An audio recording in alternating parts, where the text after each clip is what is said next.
Olá, eu me chamo Débora Lima, sou nutricionista de formação, estou mestranda no programa de Educação em Ciências e Saúde do Instituto NUTS, da Universidade Federal do Rio de Janeiro, na UFRJ. Eu falo do Rio de Janeiro, do município de Macaé. Eu sou orientada pela professora doutora Ruth Costa, que também é coautora desse trabalho. Eu faço parte do grupo de pesquisa Culinafro, então por isso que tem essa logo aí bonita. E esse grupo de pesquisa também compõe a minha dissertação. Minha dissertação é feita em parceria com o meu grupo, com o grupo de pesquisa que eu faço parte. E hoje eu vou compartilhar uma parte de todo esse trabalho que a gente vem fazendo com o trabalho titulado Aprender, Ensinar e Comer, compartilhando da experiência na construção, compartilhamento da experiência na construção de material educativo suleador para a alimentação escolar quilombola.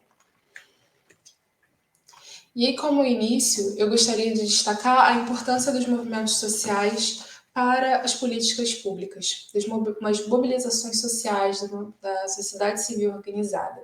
Aqui eu destaco centralmente o movimento negro, que teve a sua maior força ali na década de 70, quando foi de fato instituído enquanto movimento negro unificado, e da CONAC, que é a coordenação aí das comunidades quilombolas de todo o país, que é a representação mais forte nesse sentido. Eu trouxe imagens que eu retirei da internet. Essa por igualdade racial é dessa década ali de 70, em que o movimento negro já lutava pela vida da população negra, que hoje ainda é necessário, e também uma imagem da bandeira da CONAC, e o símbolo clássico da luta, né, dos punhos cerrados da população, da luta da população negra pela vida, pelos direitos.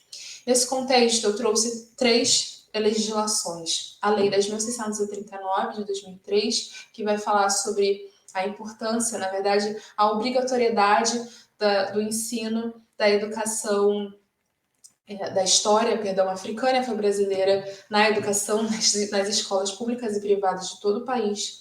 Mais tarde foi atualizada a lei da Lei 11.645 de 2008, que incluiu os povos originários, ainda chamava como população indígena, nessa diretriz. E também a resolução número 8, de 20 de novembro de 2012, que vai falar das diretrizes curriculares nacionais para a educação escolar quilombola.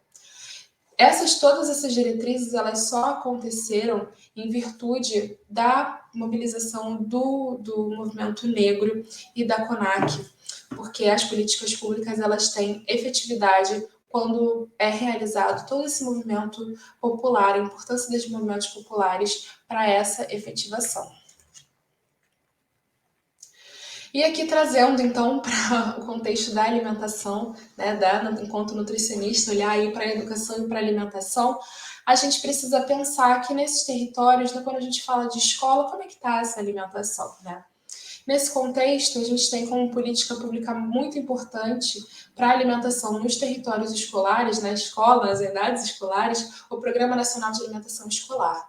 O Programa Nacional de Alimentação Escolar, ele teve diversos nomes, e ele começa ali, né, o seu embrião, ali na década de 40, 50, na verdade, pós Segunda Guerra Mundial, onde começou a ter esse olhar para as crianças, para a nutrição infantil, para a alimentação e da importância da alimentação adequada para as crianças. Em 2009, tem esse nome como Programa Nacional de Alimentação Escolar, a partir da Lei 11.947 de 2009, que vai trazer ele como diretriz bem robusta, com várias determinações, que vai falar sobre agricultura familiar, da compra de pelo menos de 30% da agricultura familiar, da alimentação, né, da agricultura familiar, vai falar das diretrizes falando sobre que a alimentação seja culturalmente adequada, que respeite as relações culturais das pessoas, dos territórios, que seja ambientalmente sustentável, enfim, traz uma série de diretrizes nesse sentido. Fala também do respeito às comunidades quilombolas e povos indígenas, mas quando a gente olha especificamente para a alimentação escolar quilombola dentro desses territórios, não é tão claro, não tem tantos trabalhos, enfim, tem uma lacuna nessa perspectiva. Então, a gente, nessa pesquisa, enquanto grupo de pesquisa, ficava buscando, né, buscávamos onde é que está o PNAE nas comunidades quilombolas. E eu trouxe uma imagem da comunidade quilombola de Quissamã, Machadinha, em Quissamã, aqui no Rio de Janeiro, próximo aqui a Macaé, que é uma comunidade que a gente tem bastante aproximação, desenvolvemos vários trabalhos, inclusive na escola. E quando a gente olha para o contexto escolar, a gente vê essa lacuna, a gente sente falta dessa perspectiva, né? Da perspectiva de conseguir incluir todas as principais pautas da comunidade quilombola dentro da alimentação escolar, tal como as diretrizes curriculares nacionais para a alimentação escolar quilombola trazem aí para a gente.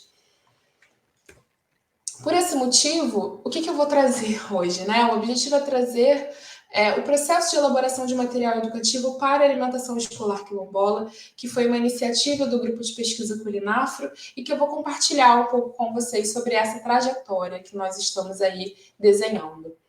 O percurso metodológico utilizado a partir da gente ter identificado essa lacuna de experiências, dessa lacuna de documentos, de materiais fomentadores, seja do Ministério da Educação ou até mesmo materiais científicos, né, da academia produzidos para essa comunidade, nós decidimos então realizar o primeiro encontro nacional sobre alimentação escolar quilombola, que se iniciou por um seminário aberto com pessoas envolvidas, com a nossa coordenadora do grupo de pesquisa, que é a Ruth, minha orientadora, com uma pessoa que é uma grande referência do PNAE e também com uma quilombola que está muito à frente dessa discussão da alimentação nesses territórios. E depois desse seminário, nós fizemos grupos de diálogos separados por perfis participantes de pessoas que estão envolvidas diretamente do PNAE nesses territórios quilombolas. Quem são essas pessoas?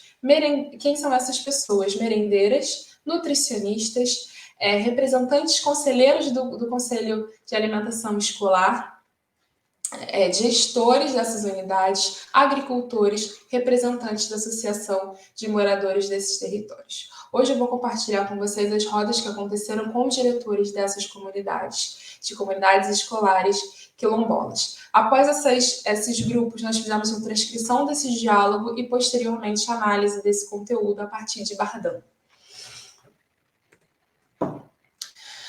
Como resultados, o nosso intuito era que a gente pudesse conversar com o maior número de regiões do país. Como é que a gente chegou até eles? Através dos Centros Colaboradores de Alimentação e Nutrição, que são sempre vinculados a alguma universidade, SECANES, e também o próprio apoio do FNDE e dali do diálogo direto às pessoas que nós conhecemos a partir desse caminho, dessa trajetória de luta na frente nesse sentido.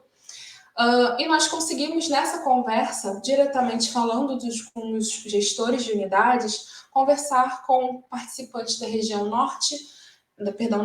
Nordeste, Sudeste e Sul. Infelizmente, não conseguimos falar com todas as regiões, também por uma questão de conectividade. Nós percebemos que muitos territórios têm essa dificuldade da conectividade, então, infelizmente, não foi possível conversar com todas as pessoas como nós gostaríamos. Mas, ainda assim, nós conseguimos ter um panorama bastante interessante de muitas realidades. E um dos primeiros questionamentos que nós fizemos foi perguntar se existia comida de quilombo na escola. E tiveram diversas respostas, desde as pessoas que conseguem de fato ter os caminhos centrais, que a comida seja comprada, né, seja produzida dentro do quilombo e adquirida pelo Programa Nacional de Alimentação Escolar, e essa comida que ela possa ser feita culturalmente adequada, a preparação faça sentido para aquela comunidade, faça sentido para aqueles estudantes. Então, existem comunidades que conseguem garantir os dois caminhos, muito na articulação, no sentido da preparação, junto com nutricionistas, merendeiras e diretores da escola, em diálogo com esse nutricionista, para que faça essa adequação cultural do cardápio, assim como o apoio ali aos agricultores familiares para que eles possam ter a produção para ofertar para o PNAE, né, para que possa ser comprado através dessa política pública tão importante. Em outras unidades, isso já não acontecia, principalmente aquelas que a alimentação escolar era terceirizada, ou então aqueles regiões mais quilombos urbanos, onde não há produção. Enfim, eles foram compartilhando diversas dificuldades e potencialidades, e aqui eu trouxe uma de Minas Gerais, que é uma gestora que é quilombola, que ela traz para a gente, que tem, não na proporcionalidade que gostaria, não na quantidade que gostaria, mas tem. Que ela conta que tem o uso da banana, da mandioca, do inhame, do melado, que a gente não tem como prato principal, mas normalmente servem esses alimentos para as crianças quando elas chegam na escola, quando tem os gêneros da agricultura familiar, e quando não tem, acaba servindo biscoito, acaba servindo pão. E também ela traz que no cardápio da escola, por exemplo, tem a canjiquinha com tropeiro de carne de boi, que não é igual ao da comunidade, mas é similar. E aqui a gente vê algumas diretrizes do PNAE que vai falar dessa importância do emprego da alimentação saudável e adequada, compreendendo os usos de alimentos variados, seguros, que respeitem a cultura e as tradições e os hábitos alimentares. E também a diretriz número 5, que vai falar que a alimentação escolar deve apoiar o desenvolvimento sustentável com incentivos para a aquisição de gêneros alimentícios diversificados, produzidos em âmbito local e preferencialmente pelos agricultores familiares, as comunidades tradicionais indígenas e remanescentes quilombolas. Então, quando a gente olha para isso e a gente percebe que nem todos os territórios conseguem garantir, a gente vê uma certa violação dessas diretrizes. E, ao mesmo tempo, alguns territórios conseguem ter essa inserção. Então, como é que a gente conseguiria, então, compartilhar essas experiências para que tivessem todos os territórios essa adequação e a compra da comida no território, produzida pela comunidade? E quando a gente fala, tem um outro aspecto do PNAE que vai falar da importância da educação alimentar e nutricional ser transversal ao currículo escolar, e a gente perguntou isso para esses gestores. Alguns trouxeram para a gente que existem algumas atividades, alguns projetos de iniciativa da escola que fomentam esse processo, né? Por esse entendimento que a comida é algo tão importante, tão fundamental, tão central para as comunidades quilombolas, que ela precisa estar ali dentro do currículo escolar. Já outras não têm essa realidade. E aqui eu trouxe uma que tem essa realidade, que é no Paraná, mas que a discussão da alimentação fica muito centrada ali nos currículos, nas disciplinas de biologia e de química, né? Das ciências, na verdade. Então, a gente vê que algumas escolas conseguem, outras não, outras vão para os quintais produtivos, outras fazem hortas na localidade e vão ali discutindo sobre a alimentação junto com os seus escolares, seus estudantes, né? Como considerações, o que a gente traz? As experiências dessas comunidades mostram que muitas delas conseguem fazer os manejos necessários para garantir que a alimentação seja do quilombo, culturalmente adequada e comprada da agricultura familiar. Já outras escolas não conseguem ainda garantir. Então, a importância de ter esse material para sistematizar essas experiências, para organizar todo esse processo, para que essas comunidades possam ter essa troca entre si, que a gente viu também dentro dos grupos de diálogo, e também que elas possam ser multiplicadas essas experiências de inserção de fato da comida que é produzida no quilombo, que tem essa referência cultural também adequada em todas as comunidades. Aqui eu trouxe algumas diferenças e trouxe também a imagem do grupo de pesquisa Culinafro. Trouxe meu e-mail para qualquer dúvida, qualquer questão, quiser qualquer compartilhamento. Trouxe também as mídias do Culinafro para que possam acompanhar. Eu quero agradecer por essa oportunidade. Foi um prazer estar compartilhando uma etapa muito importante desse processo. Estou à disposição. Muito obrigada.